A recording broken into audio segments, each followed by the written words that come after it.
Hi guys, today we're going to do a Q&A video specifically about the little house that we live in, that we're in right now. You guys ask me questions all the time on my Lady Dottie channel. You ask me questions about the little house and the process and all that stuff. We're still not finished with it, but because you guys asked so many questions, I thought I would dedicate a video to those questions. So obviously I can't get to all of them, but I tried to pick a few that were questions that everybody was asking so that I could answer like the most popular questions.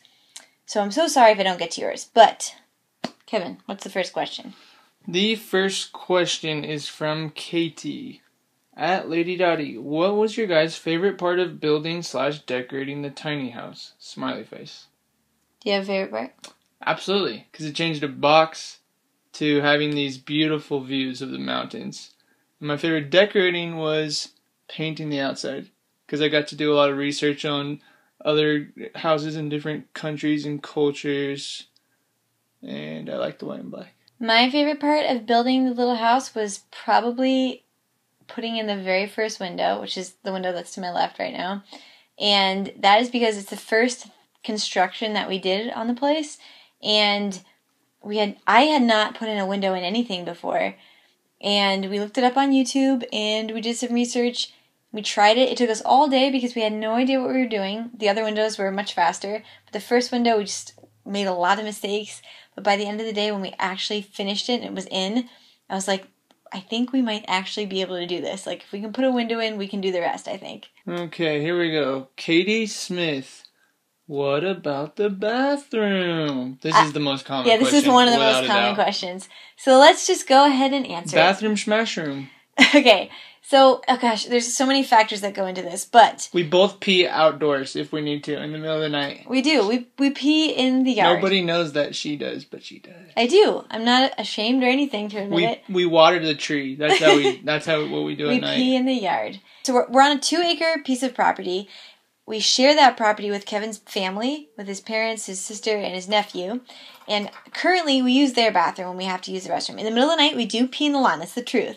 We really do, and I don't mind. I pee in the woods all the time when we go hiking. It's really the natural way to do it. But when we have to go number 2, we use the bathroom inside. And I don't know what our future plans for the bathroom are. When we first came up with this idea, we didn't know what we were going to do. We did a lot of research on zoning and what we were allowed to do. And we actually cannot do a separate septic tank. So that was a huge obstacle that we faced. It would have to be a composting toilet. Maybe somewhere down the line we will experiment with composting toilets. It's something I'm really interested in. I don't know. I just don't know how long we will be here, or it's just a big commitment to install a composting toilet into someone's property. So we're just trying to decide how much of a commitment we want to make to it. But it's definitely something I'm very interested in. I would love to try a composting toilet. To be completely honest, Kevin and I used to live in Reno. We had our own house. We had a lot of privacy. We were very independent from everything else. We had our own bathroom. That was the first time I'd ever had my own bathroom. I guess I shared it with Kevin, but like literally I shared a bathroom with my entire family growing up. And then I shared one with my brother. I shared one in the dorms with the entire floor of the girls I was living with. I shared one with Hannah. And I finally felt like I had my own space, my own bathroom. I could put my stuff in there, and I loved it. And I was really scared to let go of that once we moved into here. But really, it has been incredibly easy. It has been not difficult at all for me to do. Like, compared to how much I love this little house, it's been very easy for me to let go my own bathroom space, especially because I was used to it growing up. I think that's kind of made the transition easy for me.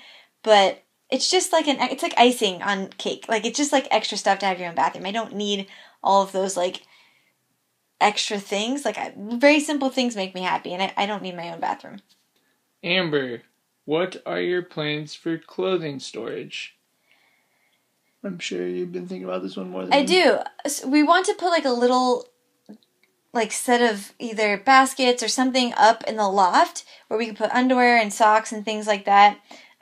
We were talking about doing a built-in couch. Currently we have the couch that we had in Reno, but we're thinking about eventually building our own couch and having one that opens up and you can put clothes inside. Right now we keep almost all of our clothes in Kevin's old room, and I'm okay with that for right now. If we know we want to change into something or something, we bring in extra clothes in here. But for now, I'm okay with having the majority of the clothes in the big house. Obviously, we have a very special situation with our little house because we're near another big house. So things like, we don't have to worry about things like a bathroom and like external storage. We got rid of so much of our stuff. We got rid of like 2/3 of what we owned, and it really wasn't a lot to begin with. So we cut it down a lot, but obviously we still keep some of the stuff in the big house, and I think eventually we'll build some kind of storage. Like there's a lot, you can't see it right now, but on the right of me, there's a big empty space where there's going to be some more kitchen type things, but I think there's also some room for maybe a storage bin or like a closet type thing. Be Happy said, what's the hardest about living in the... I think he means, what's the hardest about living in the little house? Or what was the hardest to build?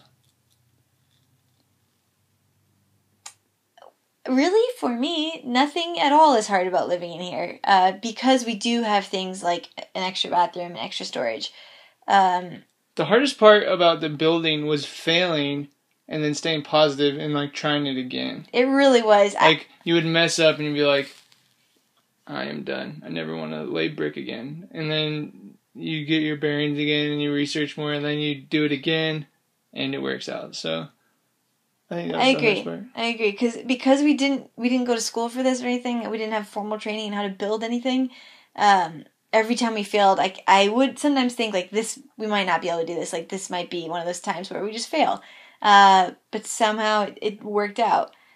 Elena Sherwood said, would you ever build a tiny house on a trailer so you can live and travel in it? I think we... Absolutely. Yeah. Absolutely. We could put this on a trailer too, for sure. We could. Which I'm tempted to do. We could, but part of, for me, at least for me, I don't know, I was thinking like part of this process was like, it was an experiment because we knew we were interested in living in small spaces and we knew we wanted to be able to build it on our own.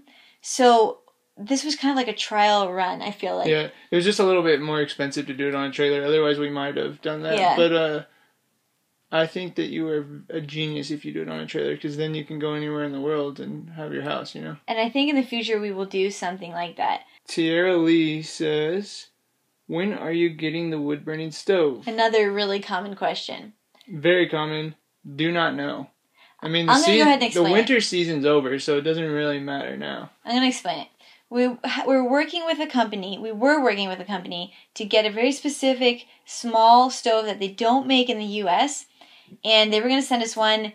The deal kind of fell through. And we played phone tag for 3 months. And so basically, I feel, I mean, it still is possible. We haven't really, like, it hasn't been canceled or anything, but we haven't gotten in contact with these people in a very long time. So I feel like that deal fell through. So currently, we're on stoveless. We're stoveless. And we're on the search for an alternative. Like another company, really nowhere in the U.S. makes small enough stoves.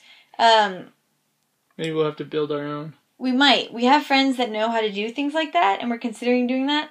It has dropped to the bottom of our list of things to do just because we're exiting the winter season. More like just for fun and aesthetically, I would love to have a wood-burning stove.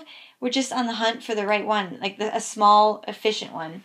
All right, DB757IBH1 said, what is the biggest lesson you learned doing the tiny house that you would tell others starting out a tiny place? Want me to go first?